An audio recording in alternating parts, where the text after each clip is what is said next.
Namaste, beautiful yogis. I'm back with Ryugen Watanabe Osho.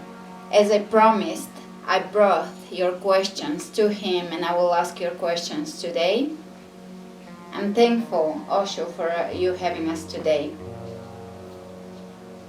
Alright, so let's start with the questions. I'm gonna ask you a few personal questions first. What is your what is your daily routine? My daily routine. I wake up 4:30 in the morning, and there will be zazen service from 6:30 a.m. So I'll start sitting zazen from 6:30 for whole hour, and some Buddhist sutra chanting, following zazen meditation. And after morning Buddhist service, I'll teach yoga from 9 o'clock. That's every day. And evenings, some evenings, I'll also sit meditation and some yoga classes. And can you share some of your hobbies, favorite activities? I do my photography. I do my photography, and I play some music.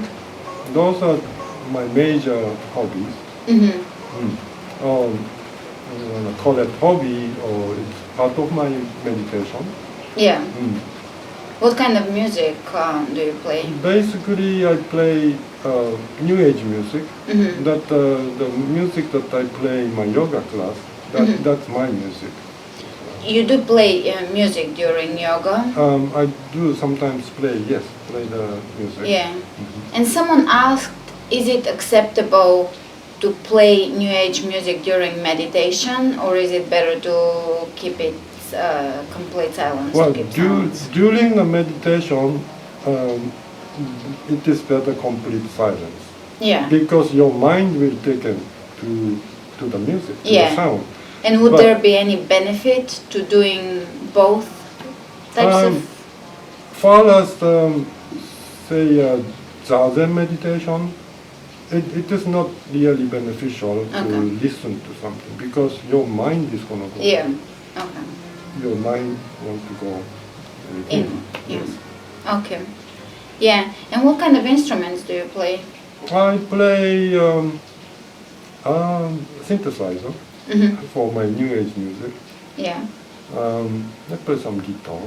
Okay. I play some shakuhachi, the Japanese bamboo flute. Oh, wow. Okay. Maybe in the future you can show us some of your music.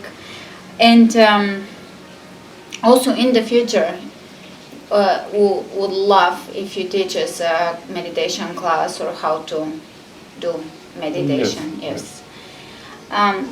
Can you explain the stages of meditation, of zazen or of meditation? Basically, first is setting up for meditation, then how you withdraw your senses, or in that sense.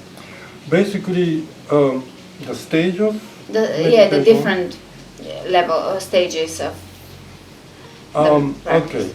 Okay. Like I mentioned last time, there is a certain technique in order to sit zazen. But basically, zazen meditation is just to sit. Yeah.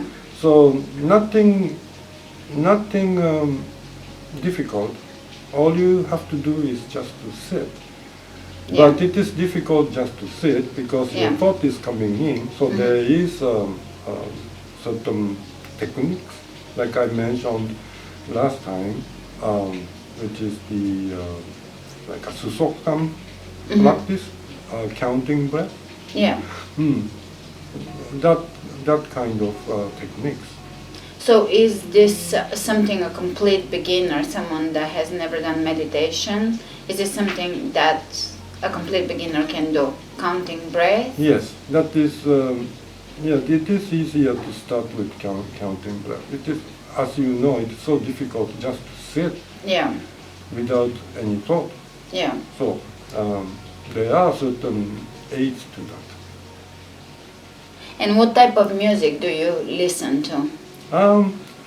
Basically, since I was young, I like blues and rock and roll. Okay. What are your favorite bands? Jimi Hendrix. Okay, cool. Actually, last time I forgot to ask you you mentioned about your diet that it was rice, mostly rice and miso soup, but what are some of the vegetable dishes? Basically, all the vegetable dishes. Yeah. And some Japanese food that I cook myself. Like which vegetables and how do you prepare them? There's things called nimono in Japanese, which is like certain vegetables like daikon and carrots, and potato, and all that you cook together with it. Okay, with soy sauce. Soy sauce. Okay, the basic of Japanese food, Japanese cooking, basically contains soy sauce, sake, and sugar. Well, sugar, some sweetener, and some broth, the soup stock. So even the miso, when you make a miso soup, first you use like mushroom or like a seaweed to make a broth, soup stock, and then you add vegetable and miso. Okay. And one more food question or recipe question. One time when we were here for, I think, New Year's, there was a sweet rice with coconut milk. Sweet Do you rice with remember the that? coconut. Oh, I think that was some of my students. Oh, okay. brought it. Okay. It was sweet rice with coconut milk and something, and a sweetener. Okay, so next question. How does Buddhism define living things? Are vegetables living things as well? If so, why is it better to eat them as opposed to eating animal meat? Are plants less important than the life of an animal? No, it's not what is less important or this is more important than this. It's not that. Everything in the universe, in this world, has its place, its own place. And the living thing especially has a different level of evolution. Certainly human being is one of the most evolved living existence here. So your question is why you can eat vegetable but you cannot eat meat. It is same like violence or killing concern. I get this question all the time. So everything has a different level of evolution. We have to draw a line somewhere. And also human being. The purpose of human being is to attain enlightenment. So we have to eat something. We have to eat something to survive, for survival.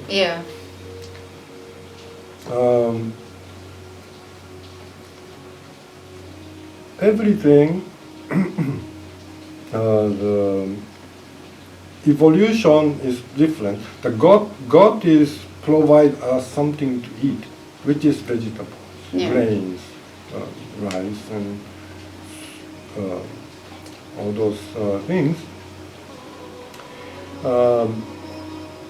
Even Western doctor will tell you stop eating meat when you get sick. Why? There's a reason for that. So meaning, when you are sick, doctor tell you not to eat. Meaning it is not good for you. But vegetables, grains, herbs, they are a medicine for us human beings. It is the things that God provides us to eat. So we don't say vegetable is less important than the animal. but they are different level of evolution. Yeah. And also, animals is a very closer to human. Yeah. The evolution of their consciousness is very high, actually. Yeah. And they're not meant to be killed, and they're not meant to be eaten. Yeah. But for the vegetables, yes, it is meant for us to eat. Okay. And a Like a fruit also. Yeah. Like ideally, you put your hand, the fruit will fall into your hand. Yeah. So it is universe, the God is telling you to eat. Yeah. Yeah. There's no violence Yeah. concern. Yeah. Also, fruit is very, very appealing to the eyes Yes. and senses. It's very inviting to where animal flesh does not smell good to humans. It smells good to lions. And moving on from from vegan questions to ego and desire. So another question from Facebook. I can't pronounce the name, but the question is, if romantic love is an ego-driven desire, is procreation also an ego-driven desire? And is it not as important as society deems it to be? In a way, in the surface way of looking, it is not ego-driven. Actually, it is more like sexual behavior, the romantic behavior. These are more coming from our instinct. Yeah. And instinct, of course, controlling our mind. So it is not really ego-driven. Yeah. It is instinct-driven, the sexual behavior. Now, Buddhism will not deny on romantic or sexual behavior. Buddha came from that as well. Yeah. And the teaching, Buddha teaching is about non-attachment. So he doesn't say it's bad, but he said if you are a practitioner, if you are a seeker of enlightenment, better not do that. Yeah. Away from that, so that you have no attachment. Yeah. Since like a monk's practice is to attain enlightenment, which is to detach from everything in order for you to attain enlightenment.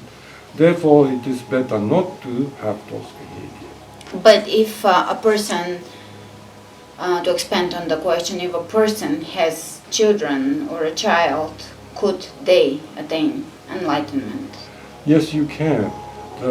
What is, again, attain enlightenment? It is simply start from no attachment, detach from things, so that your consciousness, your mind will not pull to that that dimension. In Buddhism, Buddha himself, he separated his sangha, his community, into lay person and also to the monastic monks, and regular non-monks will have a different type of practice. Of course, monks, if you take a vow to practice as a monk, you don't do none of that, none of those things. Simply not to attach to it. Yeah. But then, for the lay person, that is a normal thing to do. It is a natural things to do. And human being, say man and woman, why together? It's simply learning from each other. Yeah. So all of the behavior will teach you. It is one of the most difficult, actually, practice, men and women, the marriage practice. It is more difficult and harder than becoming a monk practice. Yeah. You have to learn from each other. Yeah. And Lila asked, nice interview. The sun metaphor still keeps me thinking. All I could think of during his explanation was that the sun can kill with the heat as well, and that we need proper protection against it. Mother Earth has her spheres around her, etc. It's just a food for thought. I think I understand his metaphor, but I think love can be more complicated than that. Although it actually is our true nature, for we have God within us. What do you think? So the question, I think, is you compared love to the sun giving, but the person, Lila, says, but we also have to protect ourselves from the rays of the sun. So it's more is it more complicated than just I use giving? the metaphor of a sun. It is in general speaking. I'm not talking in detail. Yeah. If you talk about this, the sun can kill. Yes, anything can kill you. Yeah. It is all how you understand and how you take things. So, of course, you expose yourself in the desert, in the sun, with the water. Without water, it can kill you. Yeah. But that is not a smart behavior. Yeah. It is a very fundamental understanding. Yeah. Also, another thing is, the sun is giving, but how much you're taking, it's your choice. Yes, but at the same time, what I'm saying is, because the question was, what is love? Yeah. So, love is just to give, Yeah. not to take. I'm talking about what is love. So, I'm talking from the highest point of view. Yeah. What is love? Love is give, not take. Yeah. That's what I wanted to say. Yeah. Yeah. It's pretty simple, and complicated. And a few more. Lila also is asking about the way people use the word karma. It has been used, I think, more in the media as something like a revenge, or just like karma will get you, or almost like karma has been used in place of revenge. Especially in this country, yes, I do think that people has a wrong understanding towards the karma. Like you just mentioned the word revenge. This is the first time actually I heard the karma is revenge. No, it's not really a revenge. Karma is nothing coming from outside. All the karma is created by yourself. Yeah. By speaking, doing, and thinking. Therefore, I mentioned, if you want to go to heaven, speak good, think good, and behave good. Yeah. And if you want to go to hell, you can speak bad, behave bad, and think bad. Yeah. It will bring you to the hell.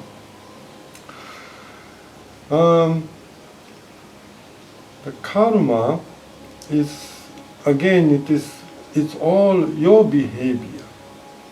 So it is not really a fate, but you can even say it's a fate that created by yourself.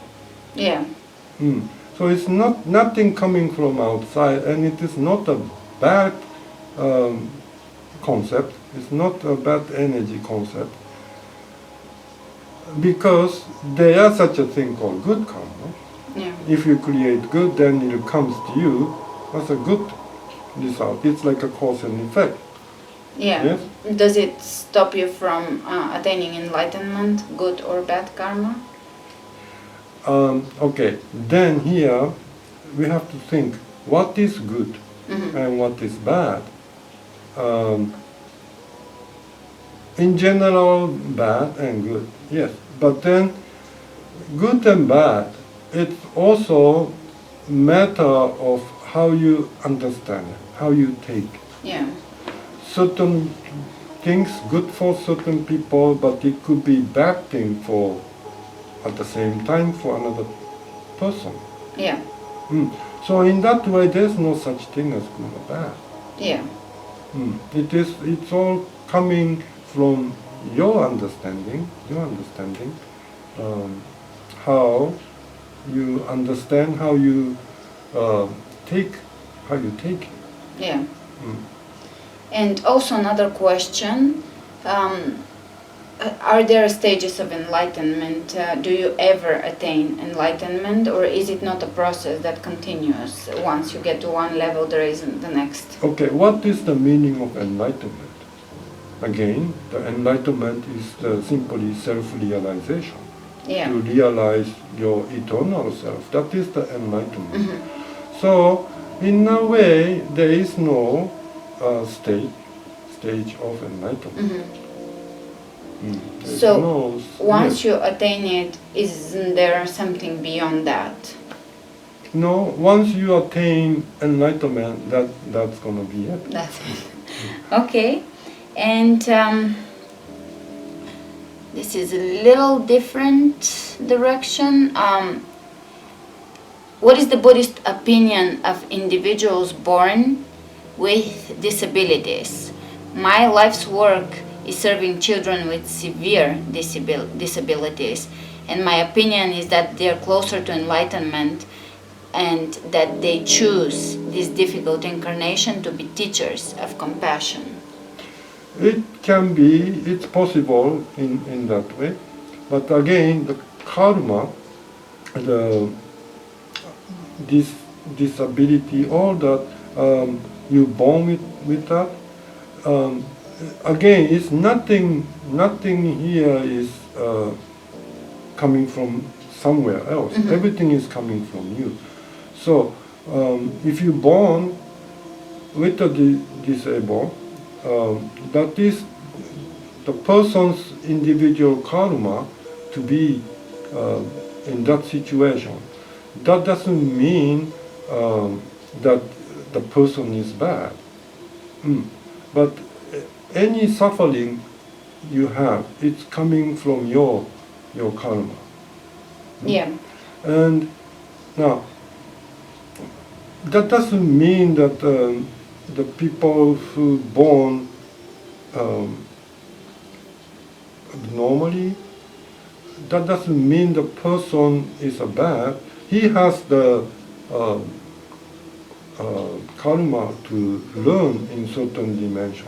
Yeah, but also there is this concept, or my understanding, that certain, whatever we consider angels or more evolved beings, choose to maybe sacrifice themselves in order to teach other people compassion. So basically, they don't have the lessons. They are not learning lessons. They just incarnate in a body that will be suffering to other people, but to them this is self-sacrifice so they can teach, say, their parents compassion. So say a baby is born with disabilities, and this baby is an evolved being, and he or she chooses to sacrifice himself in order to teach the parents compassion. I don't think it is consciously done that way, the individual. But for example, if you are, say, you have a bodhisattva consciousness, Yeah. and you die and you reincarnate next life, and with that bodhisattva consciousness, and if it is appropriate for the parent or somebody to learn from disabled child, then in that way, then the child might choose that type of karma in the situation to born and to help others. Okay. Then, Yeah. okay, there are many people believe this, like cats. Some people told me they are a teacher. They come to teach us something. Yeah. In a way, it is true. Yeah. But again, it's not really, cat has a consciousness to teach the person. Say, "Hey, I'm going to teach this person this life." No, but as an existence, they function that way. Okay. So even by your question, certain child, Yeah. not coming from his intention, but the existence itself is the helper. But it's not really consciously being that way. Okay. So there is a very fine understanding there. If you attain the Buddhahood, enlightenment, this existence can come to help people as disabled. But most of the time, it is simply it's a karma. Okay. To be in that situation. Okay. Since the suffering, the karma also is equal suffering. Suffering equal karma. So Yeah. anybody you suffer from certain things, that is your karma. Okay. But if you don't suffer from it, you don't have to call that is karma.